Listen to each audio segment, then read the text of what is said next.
Hey, welcome back to Streamline Entertainment. It's your boy Marvin. I hope everyone's having a good day or evening or morning wherever you are in the world. We're going to get straight into a interview between Tristan Tate and Piers Morgan, which is quite interesting to see what Tristan has to say. It is a reaction video, so I will pause the video and comment as I go. Okay, thank you. I think that was one of the best interviews ever conducted with Andrew. I don't know how hard you're going to go on me, so perhaps I'm making a mistake saying this. I like how you challenge your guests. I like how you seem to have a very impartial opinion on people. You don't judge things one way or another before you go into the interviews, and I think that made the interview with Andrew very interesting. I'm very excited to see the public response. I mean, like I said to him, I'm not here to convict you or otherwise. I don't know if you're guilty or not of the charges laid against you. We'll establish that in a trial or otherwise. I mean, it may not even go to trial. No, it might not. Rolling Stone, in a profile, said this about Rolling Stone. Their relationship dynamic is very odd. It's like Tristan is held captive by Andrew and believes or follows everything Andrew says or does. I don't believe or follow a lot. I think Tristan, to be honest with you, my opinion of him, he's his own man. I think he's got even though they're brothers, they're quite tight. They've got a companionship as friends as well as brothers. This is what I see. I don't think Tristan is basically, he's part of the business. They're business brothers. They are very close. And I think if he wanted to go and do his own life, I think he could quite comfortably, and they'd both get on very, very fine. For someone to come out and say that, I think is hilarious. A lot of things that Andrew says or does.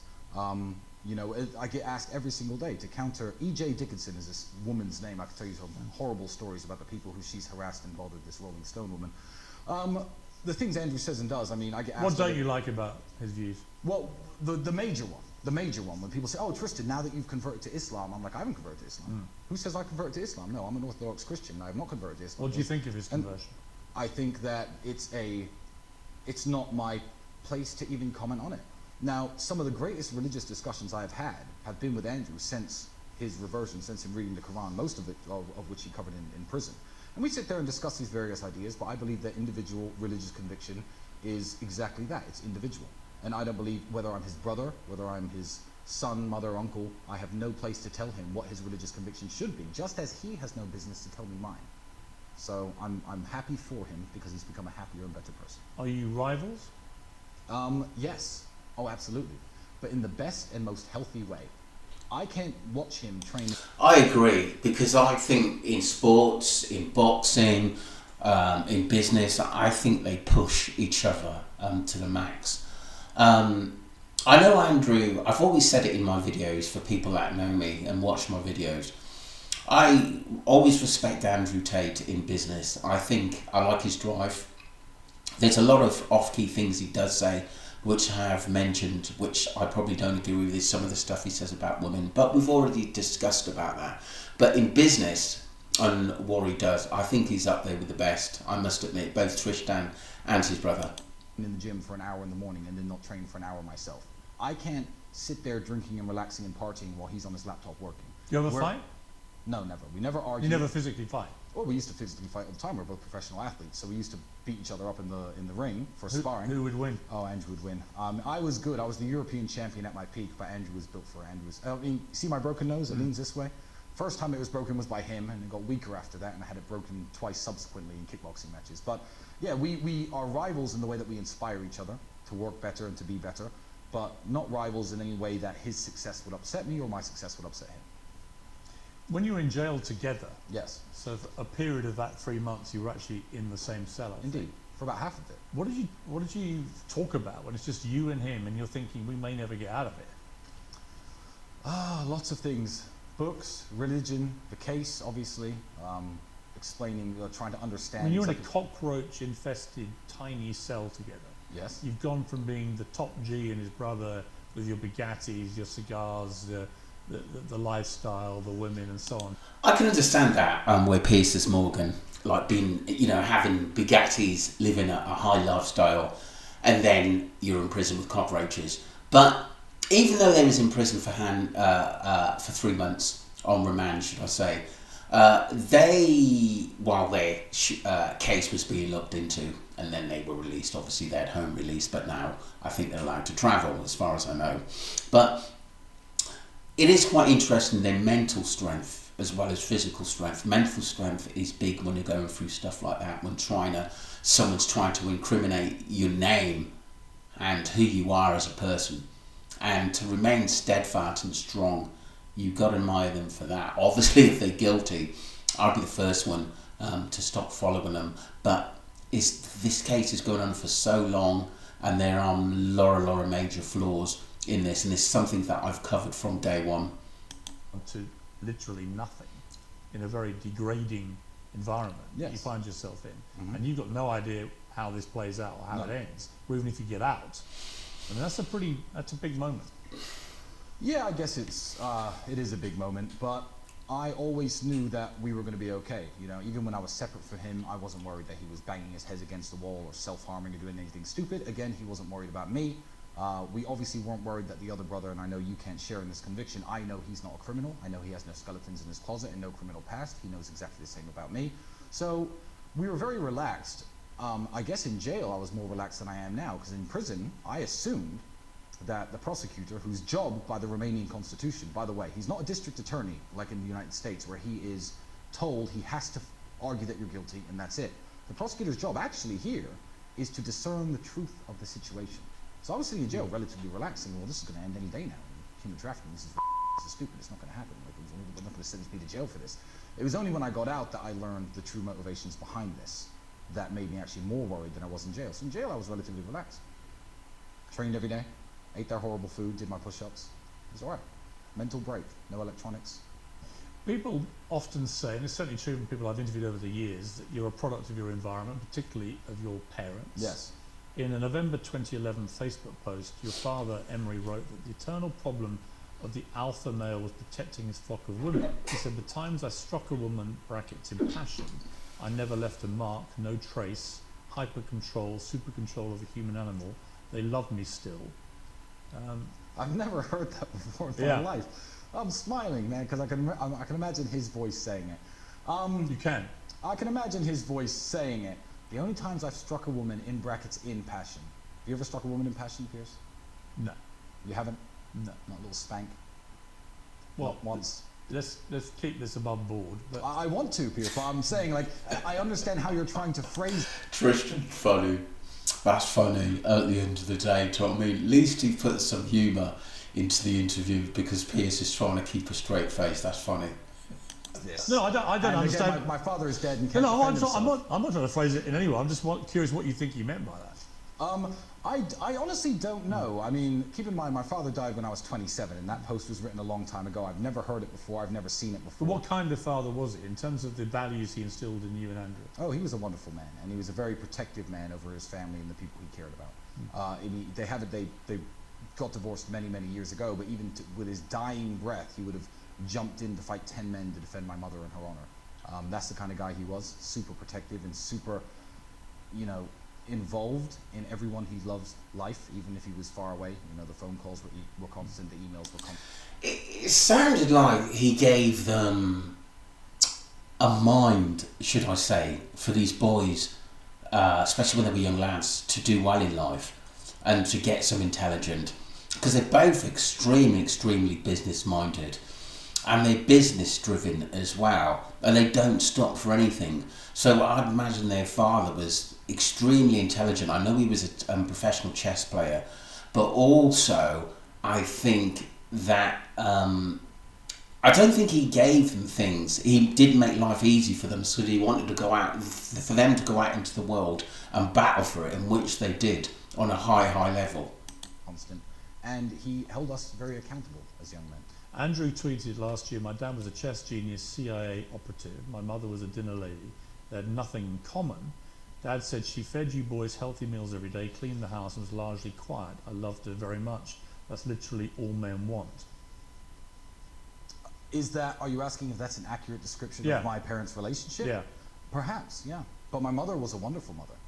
See, I don't think. But they split up. Of course they did, but that doesn't. Well, So when he says that's literally all men want. They split up way before I was old enough to understand marriage or sexual or male or female dynamics, by the way. So I can't even comment on their marriage. What I can comment on is how they were as parents. And what I will say is, I don't look back on my childhood raised in a council estate, on state benefits, I was free school lunches. I don't look back on that and think, oh, my mother was a terrible mother because we didn't have any money. Because I don't think it was my mother's job to, I guess, provide as much as my father was doing his best in the United States. But I will look back and say my mother was an absolutely wonderful mother.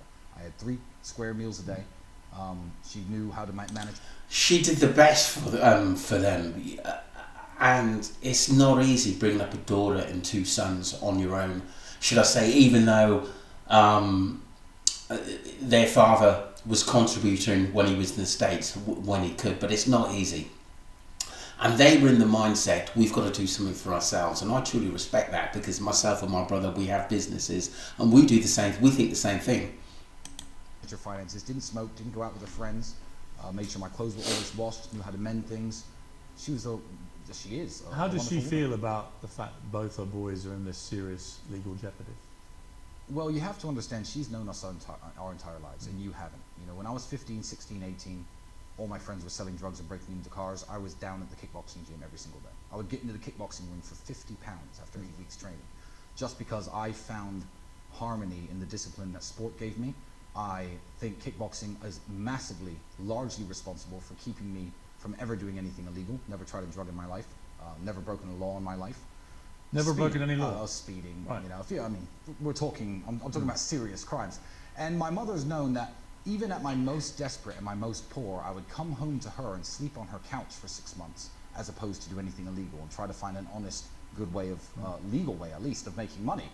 So is she worried about you, the situation you're in? Well, she's worried about the situation, but she has no doubt in her mind that I haven't done any heinous things against women, especially for money, because it doesn't make sense that after going through what I've gone through and avoiding.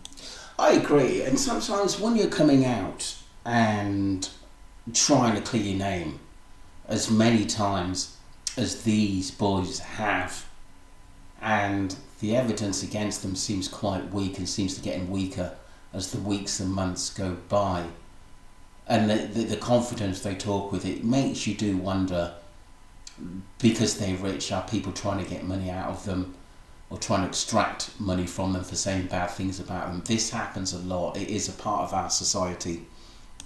Any legal problems, suddenly I'm worth hundreds of millions of dollars, and I decide that's the time to start trafficking. You guys have preached a message of masculinity, and I'm all in favour of masculinity. Great. Many other people have categorised it as toxic masculinity because of the misogyny and so on.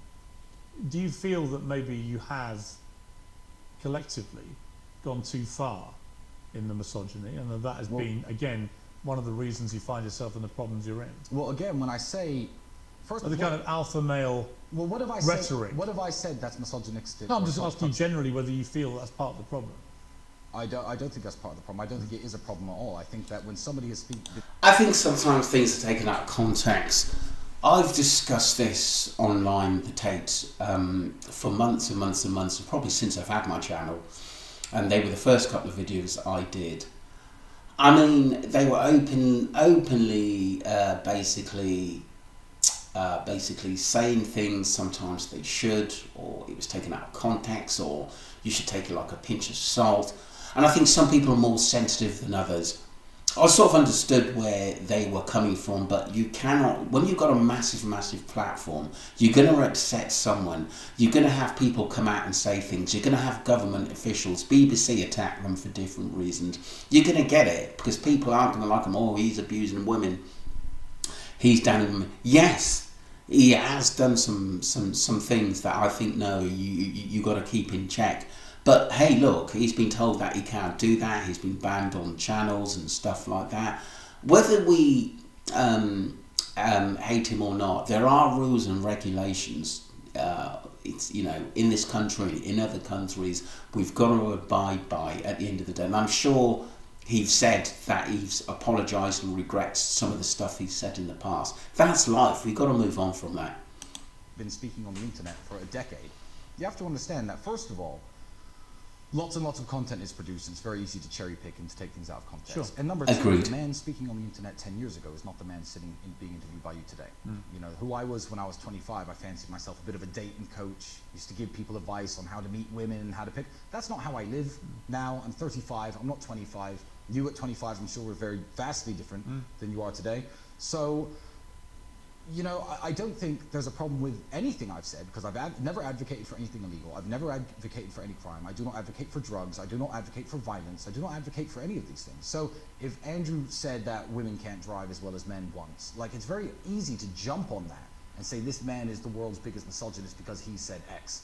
Look, I just think it's, for me, when I look at all the rhetoric, the stuff that I find most problematic, to use the phrase of the buzz phrase of our era, Absolutely. is simply where I feel like if it strays into that misogyny, I think you let yourselves down.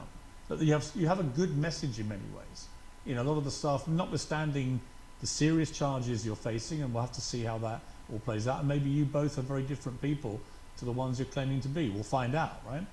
But in terms of your general rhetoric, I find that constant running underpinning theme of misogyny and about where a woman's place should be, that is the problem in terms of the influence on young men. They shouldn't. I kind of agree to what Piers is saying there at the end of the day. You know, you're partly a woman. Yes, she will do things for you like in the home, but it's give and take in most relationships. To say that you've got to make your woman do this, you've got to make your woman do that, you've got to dominate her, is not good advice at the end of the day. And I think this is where people go on the attack. I do think some things are misread about Tristan and his brother. But look, at the end of the day, I think they have made mistakes. But I think they have done a lot, especially for young men in society, about looking better in yourself, having a better appearance about yourself. I think that's very, very, very, very important at the end of the day. But I think toxic probably things were said at the end of the day, but I think a lot of it, like some people take snippets out of it and think he's out of order, but I think you've got to look at the full episode before you judge. Some things are good, some things are bad. All be walking around thinking that a woman's place is only in the home serving their men. Well, no. And that somehow their only thought process each day, women, should be, how do I please my man, not can I get a fulfilling job or any of those things. But no, you stay at home, self-improvement, make yourself look good, obey his instructions, all that kind of stuff. But Andrew talking about the way that he wants his relationships to work, he's entitled. He's entitled to what it. No, advocating and forcing don't for get the me whole world to see it his way. Yeah, but that's the delusion, because you can say he only wants that for himself, right? And by the way, he's allowed any relationship he wants.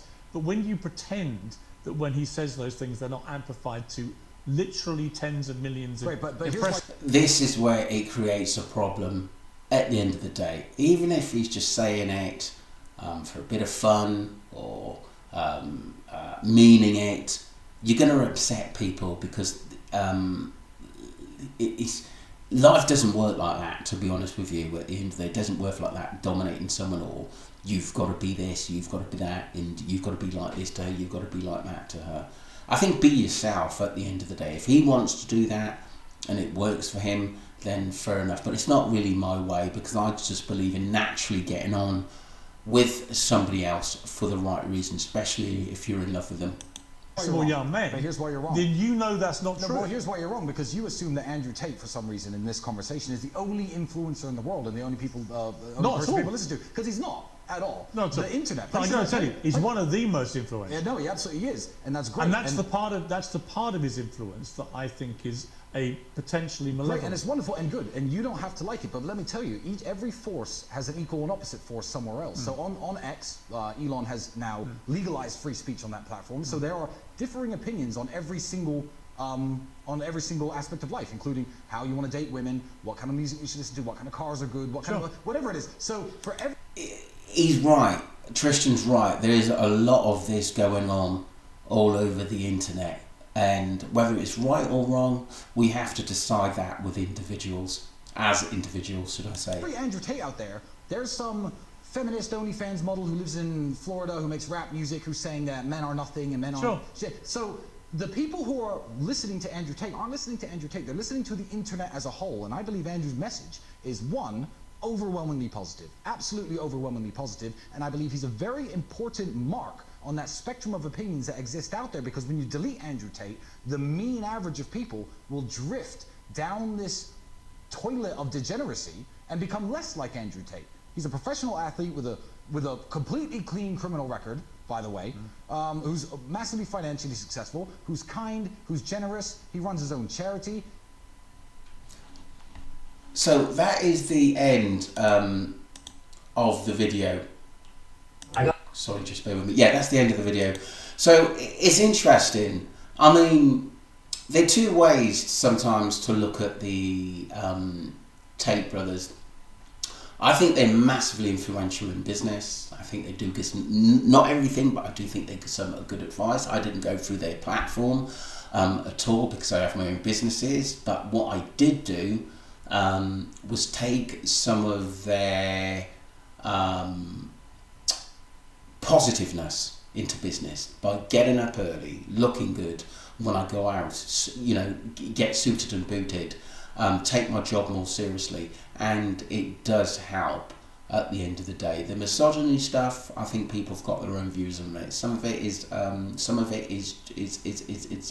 good literate stuff, and some of it isn't. I've said always in my interviews that I respect the guys, but I don't respect everything which they say. But that's my point of view, to be honest with you. So don't forget to subscribe to Streamline Entertainment, and let me know what you think of the interview. Thank you. Take care of yourselves. Bye.